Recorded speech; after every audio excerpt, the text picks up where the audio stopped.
Hi friends, ഏതോ ജന്മകൽപ്പനയുടെ പുതുപുത്തൻ എപ്പിസോഡിലേക്ക് എല്ലാവർക്കും സ്വാഗതം. അങ്ങനെ നമ്മുടെ പ്രീതി ചുമച്ചുകൊണ്ടിരിക്കുകയാണേ. അപ്പോൾ മുത്തശ്ശി മനോരമയോട് വെള്ളം കൊണ്ടുവരാൻ ആവശ്യപ്പെടുന്നുണ്ട്. അമ്മ ഞാനോ? You mean water? അത് പിന്നെ അമ്മ, നിന്നോട് വെള്ളം കൊണ്ടുവരാനല്ലേ മനോരമ പറഞ്ഞത്? പോയി എടുത്തിട്ട് വാ എന്ന് പറയുമ്പോൾ മനോരമ അങ്ങ് പോവാട്ടോ. എന്നിട്ട് അടുക്കളയിൽ പോയിട്ട് ഇങ്ങനെ പറയുന്നുണ്ട്, കല്യാണം കഴിഞ്ഞില്ല, അതിനു മുൻപേ അവൾക്ക് വെള്ളം കൊടുക്കണം. ഇനി ഇതുവഴി ശീലാക്കോ? ചുമയാണത്രേ ചുമ. അവൾക്ക് ചുമയാണെങ്കിൽ ഞാനാണോ വെള്ളം കൊടുക്കാൻ? അതിന് ചുക്കാൻ പിടിക്കാൻ ഒരു തള്ളയും. അങ്ങനെ പ്രീതിക്ക് വേണ്ട ഒരു ഗ്ലാസ് വെള്ളം എടുത്തിട്ട് മനോരമ പ്രീതി മരുമകളായിട്ട് വന്നാലുള്ള ഒരു കാര്യം ആലോചിക്കുന്നുണ്ട് കേട്ടോ. യു ലേഡി, നിങ്ങൾ എനിക്ക് വേണ്ടി കോൾഡ് വാട്ടർ ആണോ കൊണ്ടുവന്നത്? എനിക്ക് കോൾഡ് വാട്ടർ അലർജി ആണെന്ന് അറിയില്ലേ? എവിടെ തിളപ്പിച്ചാറിയ ചുക്കുവെള്ളം? ഞാൻ വന്ന് കയറിയപ്പോൾ തന്നെ പറഞ്ഞതാണല്ലോ നിങ്ങളോട്. എവിടെ എൻ്റെ ചൂടുവെള്ളം എന്ന് പറയുമ്പോൾ ഐ ആം ദ സോറി, ഞാനിപ്പോൾ കൊണ്ടുവരാം എന്ന് പറയട്ടെ മനോരമ. എവിടെ എൻ്റെ കോഫി? അയ്യോ മാഡം, അതും ഞാനിപ്പോൾ കൊണ്ടുവരാം. നിങ്ങളെന്താ എന്നെ മനഃപൂർവ്വം ദ്രോഹിക്കാൻ വേണ്ടി വന്നതാണോ? ഇവിടെ എല്ലാ കാര്യവും എൻ്റെ ഇഷ്ടത്തിന് നടക്കണം, അല്ലെങ്കിൽ തള്ളേ ഞാൻ നിങ്ങളെ പുറത്താക്കി കളയും. റിമെമ്പർ ദാറ്റ് എന്ന് പറഞ്ഞ പ്രീതി അങ്ങോട്ട് പോകുന്നതാണ് കേട്ടോ മനോരമ ഓർക്കുന്നത്. അപ്പം മനോരമ അവിടുന്ന് വെള്ളം എടുത്തിട്ട് വരികയാണേ. ഇത് കാണുമ്പോൾ മുത്തശ്ശി ചോദിക്കുന്നുണ്ട്, എന്താ മനോരമ ഇത്? ഒരാൾക്ക് സുഖം ഇല്ലാതാവുമ്പോൾ ഇങ്ങനെയാണോ വെള്ളം കൊണ്ടുവരേണ്ടത്? നീ എന്താ അവിടെ കിണർ കുഴിച്ച് വെള്ളം എടുത്തിട്ട് വരികയാണോ? അതമ്മ, ഞാനൊരു ഫ്ലാഷ് കട്ട് ആലോചിച്ചതാ, അതൊന്നും പറയാൻ സമയമില്ല എന്ന് പറഞ്ഞിട്ട് പ്രീതിക്ക് വെള്ളം കൊടുക്കാട്ടോ. എന്നിട്ട് പ്രീതിയോട് പറയുന്നുണ്ട്, എന്റെ കൈകൊണ്ട് വാങ്ങിയ ആദ്യത്തെയും അവസാനത്തെയും വെള്ളാണിത്, അല്ലാതെ നിന്റെ ഇഷ്ടത്തിന് വെള്ളം എടുത്ത് തരാനും നിന്റെ പിന്നാലെ ചുറ്റിത്തരിയാനും ഇനി എന്നെ കിട്ടില്ല എന്നൊക്കെ പറയുന്നുണ്ടേ. പിന്നീട് പ്രീതി വെള്ളം കുടിച്ച് അവിടെ പോയി ഇരിക്കുമ്പോൾ ആകാശം കൂടെ വരികയാണേ. പ്രീതി ചുമയ്ക്ക് ആക്കമുണ്ടോ? ഇപ്പൊ സമാധാനായി. എന്നിട്ട് എന്താ പ്രീതി വല്ലാണ്ടിരിക്കുന്നത്? അമ്മ നിന്നോട് എന്തെങ്കിലും മോശമായിട്ട് പറഞ്ഞോ? അമ്മ എന്ത് പറഞ്ഞാലും പ്രീതി കാര്യമാക്കി എടുക്കരുത്.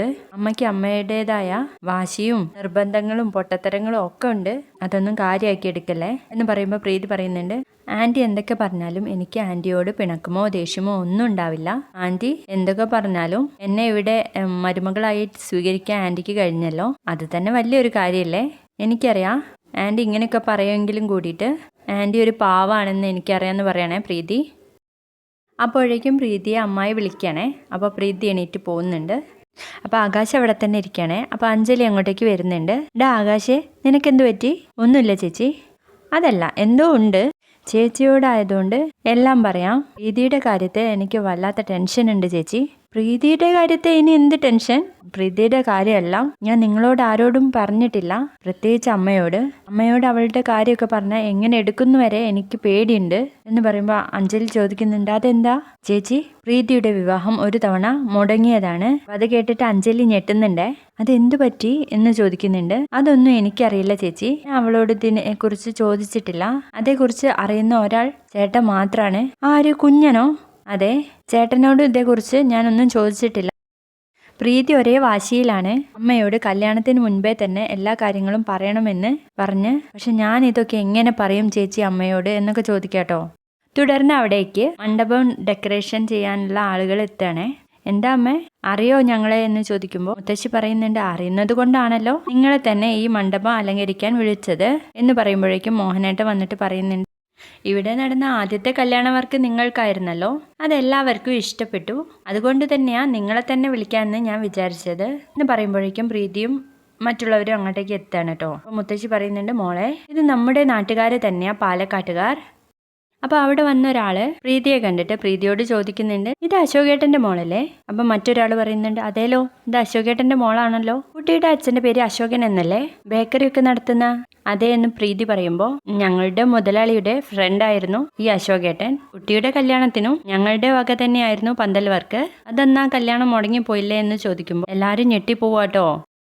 അപ്പോൾ മറ്റൊരാൾ ചോദിക്കുന്നു, ഇതൊക്കെ പറയേണ്ട സമയമാണോ ഇത്? ഇതിനെക്കുറിച്ച് നമുക്ക് പിന്നീട് സംസാരിക്കാം എന്ന് പറയുമ്പോഴേക്കും മോഹനേട്ടൻ പറയുന്നുണ്ട്, മണ്ഡപത്തിന്റെ ഡിസൈൻ ഒന്നും ഞങ്ങൾക്ക് കാണേണ്ട കാര്യമില്ല, നിങ്ങൾ തന്നെ ഡിസൈഡ് ചെയ്തോളൂ, എന്നിട്ട് നാളെ വന്നോളൂ എന്ന് പറയണേ. എന്നിട്ട് അവർ പറഞ്ഞു വിടുകയാണ് കേട്ടോ. അതിനുശേഷം നമ്മുടെ മനോരമ താലത്തിലൊരു പൂക്കളൊക്കെ ആയിട്ടായിരിക്കട്ടോ വരുന്നത്. ഇത് കേൾക്കുന്ന മുറയ്ക്ക് തന്നെ ആ താലൊക്കെ എടുത്ത് എറിയാണേ. You cheat. അപ്പോൾ ഇവളുടെ ഒരു കല്യാണം മുടങ്ങിയതാണല്ലേ എന്നൊക്കെ ചോദിക്കുന്നുണ്ട്. ഇതൊക്കെ കേട്ടിട്ട് എല്ലാവരും തിരിഞ്ഞു നോക്കുന്നുണ്ട്. അതിനുശേഷം ആകാശിനോട് അഞ്ജലി പറയുന്നുണ്ട്, അപ്പോൾ പ്രീതിയുടെ കല്യാണം എങ്ങനെയാ മോനെ മുടങ്ങിയത്? അതൊന്നും അറിയില്ല ചേച്ചി, ചേട്ടന് മാത്രമേ അറിയുള്ളൂ. അതേക്കുറിച്ച് ഞാനൊന്നും ചോദിച്ചിട്ടില്ല. ഇതിപ്പോ അമ്മയോട് പറഞ്ഞല്ലേ പറ്റുള്ളൂ. ഞാനൊന്നും തീരുമാനിച്ചു ചേച്ചി. എന്തായാലും ഞാൻ പ്രീതിയെ ഉപേക്ഷിക്കില്ല എന്ന് പറയുമ്പോൾ അഞ്ജലി പറയുന്നുണ്ട്, എന്താ നീ പറഞ്ഞത്? പ്രീതിയെ ഉപേക്ഷിക്കാനോ? അങ്ങനെയൊന്നും ചിന്തിക്കല്ലേ ആകാശേ. ആന്റിയെ നമുക്ക് പറഞ്ഞ് മനസ്സിലാക്കാം. എന്തായാലും ഞാൻ ഒരു കാര്യം ഉറപ്പിച്ചാണ് തീരുമാനിച്ചിരിക്കുന്നത്. എന്ന് വരട്ടെ, ഞാൻ ഇന്ന് അമ്മയോട് ഇത് പറയും എന്ന് പറയുമ്പോൾ അഞ്ജലി പറയുന്നുണ്ട്, അത് ഏതായാലും നല്ലൊരു തീരുമാനമാണ് ആകാശേ. നീ പോയി പറയേ, വരുന്നിടത്ത് വെച്ച് കാണാന്ന് പറയണേ. അങ്ങനെ ആകാശ് പറയാൻ പോകുമ്പോഴേക്കും അവിടെ ഭയങ്കര ഒച്ചയും ബഹളമൊക്കെ ആണേ. അവിടേക്ക് ആകാശ് ചെല്ലുമ്പോൾ തന്നെ അവിടെ ഒരു വിചാരണ തന്നെ നടക്കുകയാണ് കേട്ടോ മനോരമയുടെ വക. പ്രീതിയോട് ചോദിക്കുന്നുണ്ട്, പറയടി, നിന്റെ കല്യാണം ഒരു പ്രാവശ്യം മുടങ്ങിയതാണോ? എന്നിട്ട് അത് മറച്ചു വെച്ചിട്ട് എന്റെ ചെറുക്കനെ കണ്ണും കലാശവും കാണിച്ച് മയക്കെടുത്ത് വെച്ചിരിക്കുക അല്ലടി. എന്റെ മൈ ഗോഡ് ഈസ് ഗ്രേറ്റ്, അതുകൊണ്ട് മാത്രം ഞാൻ ഇപ്പോഴെങ്കിലും ഈ സത്യം അറിഞ്ഞത് എന്നൊക്കെ പറയണേ. പറയടി, ഫസ്റ്റ് മാരേജ് മുടങ്ങി, ഇത് സെക്കൻഡ് മാരേജ് അല്ലേ? ഒരു രണ്ടാം വിവാഹക്കാരിയെ കല്യാണം കഴിക്കേണ്ട ഗതികേടൊന്നും എൻ്റെ മകന് വന്നിട്ടില്ല എന്ന് പറയുമ്പോൾ മുത്തശ്ശി, മനോരമ നീ ഒന്ന് നിർത്തുന്നുണ്ടോ? This is not your son case. അമ്മ ഇതിനൊന്നും മിണ്ടണ്ട. This is my son case. ഒരു രണ്ടാം കെട്ടുകാരിയെ എൻ്റെ മകന്റെ തലയിൽ കയറ്റി വെക്കാൻ ആരും ശ്രമിക്കണ്ട എന്ന് പറയുമ്പോൾ അഞ്ജലി, ആന്റി എന്താ ഇത്? Anjali baby, no. എനിക്ക് സമാധാനിക്കാൻ പറ്റുന്ന വിഷയമാണോ ഇത്? ഇവരെ ഒറ്റൊന്നിനും വിശ്വസിക്കാൻ പറ്റില്ല എന്ന് ഞാൻ എത്ര തവണ നിങ്ങളോട് പറഞ്ഞു. ആദ്യം മുതലേ ഞാൻ പറയുന്നില്ലേ ഈ കല്യാണം വേണ്ട എന്ന്. ആരെങ്കിലും അത് കേട്ടോ എന്നൊക്കെ ചോദിച്ചിട്ട് ഇങ്ങനെ കരയാണേ. അപ്പോൾ പ്രീതിയുടെ അമ്മായി ഇങ്ങനെ ഓരോന്ന് പറയുമ്പോൾ, അമ്മായി വേണ്ട, ഞാൻ പറഞ്ഞോളാം എന്ന് പറഞ്ഞ പ്രീതി തന്നെ പറയട്ടോ, ഞാൻ ആരോടും ഈ കാര്യം മറച്ചു വെച്ചിട്ടില്ല. ഞാൻ എന്നെ ഇഷ്ടമാണെന്ന് ആകാശേട്ടൻ പറഞ്ഞ സമയത്ത് തന്നെ എൻ്റെ എല്ലാ കാര്യവും ആകാശേട്ടനോട് പറഞ്ഞതാ. കല്യാണം ഉറപ്പിച്ചപ്പോഴും എല്ലാവരോടും എല്ലാ കാര്യം പറയണമെന്ന് ആകാശേട്ടനോട് ഞാൻ പറഞ്ഞിരുന്നു എന്ന് പറയുമ്പോൾ ആകാശിനെ എല്ലാവരും നോക്കുകയാണേ. അപ്പോൾ മുത്തശ്ശി പറയുന്നുണ്ട്, കേട്ടല്ലോ, നിനക്കിപ്പോൾ സമാധാനായില്ലേ? അവനോട് അവൾ എല്ലാതും പറഞ്ഞിരുന്നു എന്ന് പറയുമ്പോൾ മനോരമ ആകെ നിസ്സഹായമാവാണ് കേട്ടോ. അതിനുശേഷം നമ്മുടെ അശ്വിനാണെങ്കിൽ കാറിൽ പോയിരിക്കണേ. ആകെ ശ്രുതിയെ കാണാത്ത ടെൻഷനിൽ ആ പെൺകുട്ടിക്ക് ഗുരുതര എന്ന് പറഞ്ഞത് മാത്രമേ ഉള്ളൂ കേട്ടോ മനസ്സിൽ.